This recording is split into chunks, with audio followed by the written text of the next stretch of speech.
The following program is a production of HEW Entertainment and contains views, opinions, commentaries, and content that may offend some subscribers of this show. Listener discretion is advised.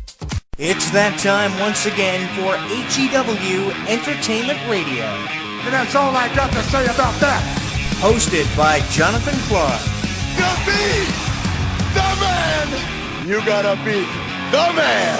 Woo! Be sure to join us in the live chat room during the show. Hulkamania is running wild like it's never ran before.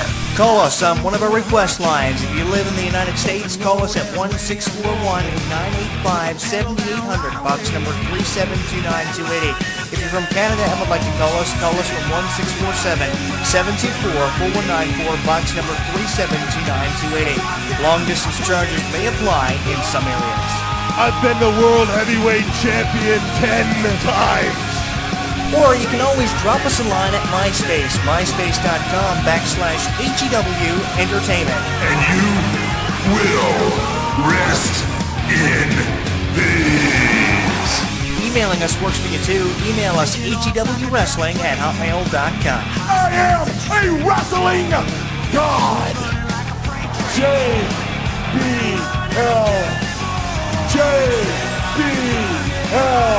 And now, without any further ado, here is your host of HEW Entertainment Radio on the official website of HEW Entertainment, Jonathan Clarke. The champ is here!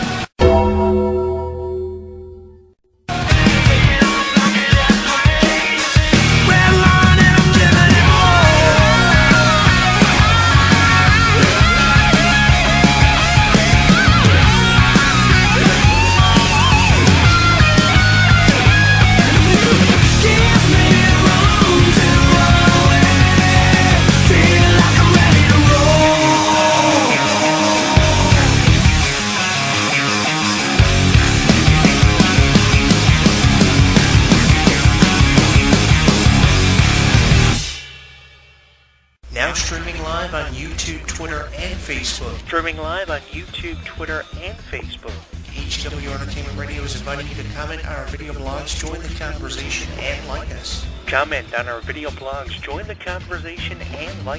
So what are you waiting for? Log on and listen now.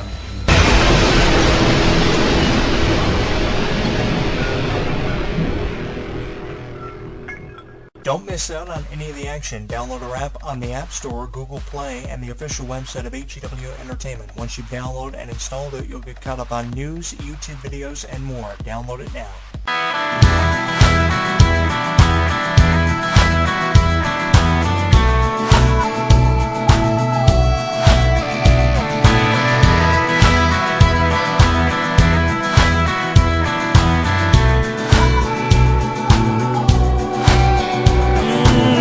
Pontiac with a pocket of cash, foot on the gas, ready and throwing up a little dust like a pickup truck does in the mud, but ain't nobody slowing us down right now.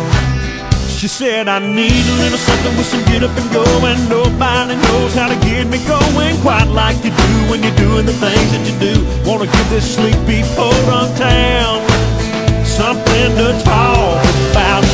We would tell fading from some blue lights chasing, cut a path through the corn off County Road 44. Tore up a fence, jumping a ditch, felt so good, we didn't want it to end, so we went looking for a dive just to kill some time, let the heat cool off. We could do with some dancing, didn't take long, just a couple of songs. You know it's last call when the law comes walking in. So we would tell lights fading from some blue lights chasing, cut a path through the corn off County Road 44. Tore up a fence, jumping a ditch, felt so good, didn't want to end, so we went rocking to the radio, fogging up the windows, headlights off in a spot nobody else does.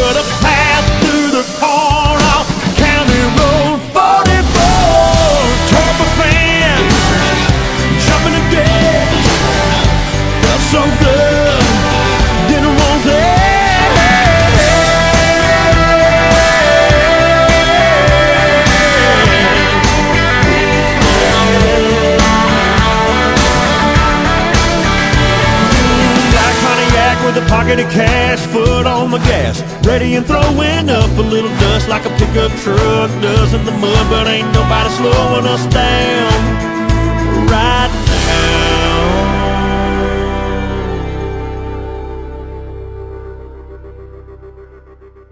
What's going on, world? Hope your lives are going great. I am your host, Jonathan Clarke, who has been meaning to put together a review of SmackDown Live in their new format, live every Tuesday on USA, just as Raw has been for years. For the first time ever, both Raw and SmackDown Live are exclusive to USA, and I'm really excited about it. And let me say this.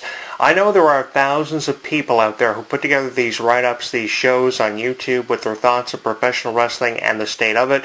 But if you're posting any negativity, I hope your negativity is not being done because of the fallout of SmackDown Live. If you're saying anything negative, you can't be saying anything about SmackDown Live. I certainly hope not, because SmackDown Live is amazing. Their new format, their new roster is going to take this show places it's never been in the last 17 years. And I've been watching virtually every episode of SmackDown for over the last 17 years. That's nearly 2 decades.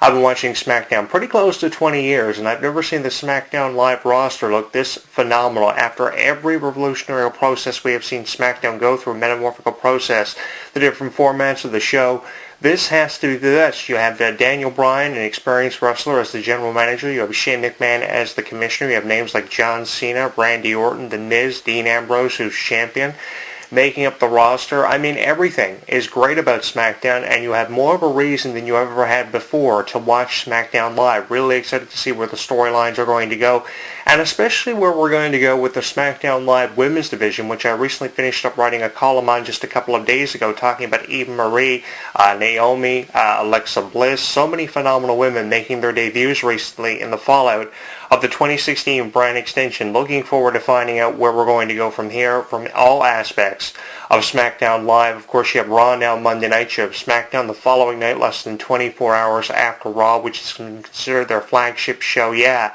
SmackDown may have been cut down by 2 draft picks to Raw's 3 draft picks this year, but the thing is, SmackDown definitely benefited. Nobody's going to say they never benefited. They may not have gotten Brock Lesnar. They may not have drafted The Undertaker exclusively, but they did get big names like John Cena, Randy Orton, Kane, The Miz, Dean Ambrose. A lot of opportunities to create storylines. You may be saying to yourself, John Cena and AJ Styles is something that we saw ever before the brand extension was announced, but at least it's exclusive to a show, and feuds now are exclusive to whatever show you're a fan of. Now, I know not everybody is a fan of SmackDown. It's always been that way. You've been diehard fans of Monday Night Raw, and I went through that stage where I was a fan of Raw more than I was SmackDown, and SmackDown tried to put out greater storylines than what Raw did, especially in 2004, 2005.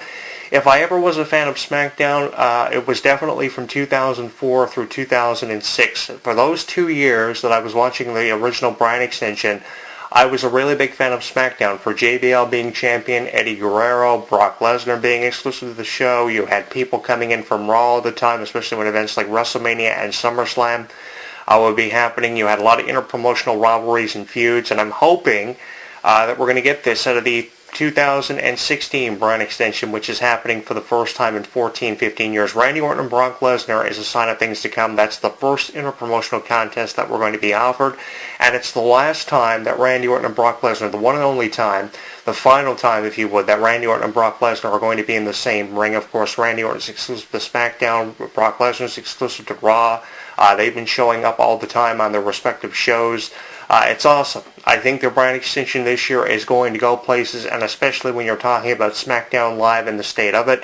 Really big fan of Daniel Bryan being chosen by Shane McMahon to be the general manager alongside him as they try to make SmackDown superior to Monday Night Raw. And the question I have to wrestling fans, actually 2 questions. Are you a fan of Daniel Bryan and the Yes Movement's return? And are you a fan of SmackDown Live? Do you think SmackDown Live is going to go places? And do you think that it's superior to Monday Night Raw where we stand right now? I think it has a chance to compete for the first time in years, especially when you talk about things like the women's division. I mean, Raw can distribute the cruiserweight division all at once with how much prestige it has, with no disrespect being given to me by me about the cruiserweight division, because I used to watch that when I was a teenager. I remember coming home from school, throwing my book bag down in the corner somewhere and watching WCW because of the Cruiserweight division, and I carried that over to WWE when it became exclusive to there after the purchase of World Championship Wrestling. I know the history of Ultimo Dragon and Rey Mysterio and Psychosis and Chris Jericho and what they did for Cruiserweight Wrestling, and I know the history of people like Jamie Noble and people like Rey Mysterio in WWE and Shane Helms as the Hurricane. I know the history that goes with the Cruiserweight division, even Matt Hardy and Shannon Moore, when Matt Hardy allowed that he wanted to be Cruiserweight champion and exclusive to that brand. So I'm hoping that prestige does go to Monday Night Raw, but I think SmackDown can compete with that with how phenomenal their women's division looks right now. Alexa Bliss, Naomi, Eva Marie, Becky Lynch, Natalya, so many great women. I know that the Women's Championship may be exclusive to Raw. That's one of the benefits Raw got from the draft this year, and we all got, because we're going to see the days of Trish Stratus and Lita at least attempt to be rekindled on Raw, with Charlotte and Sasha Banks' feud coming up at SummerSlam, and how Sasha Banks just recently won the title, kicking off the new era. I really appreciated how Raw was kicked off a couple of weeks ago with Sasha Banks coming out, kicking off the new era as Women's Champion, and the match was set up between Charlotte and Sasha Banks at SummerSlam. Really excited how Dana Brooke now has been banned at SummerSlam from the Sasha Banks-Charlotte match. I'm really looking forward to finding out what direction we're going to be heading in with that.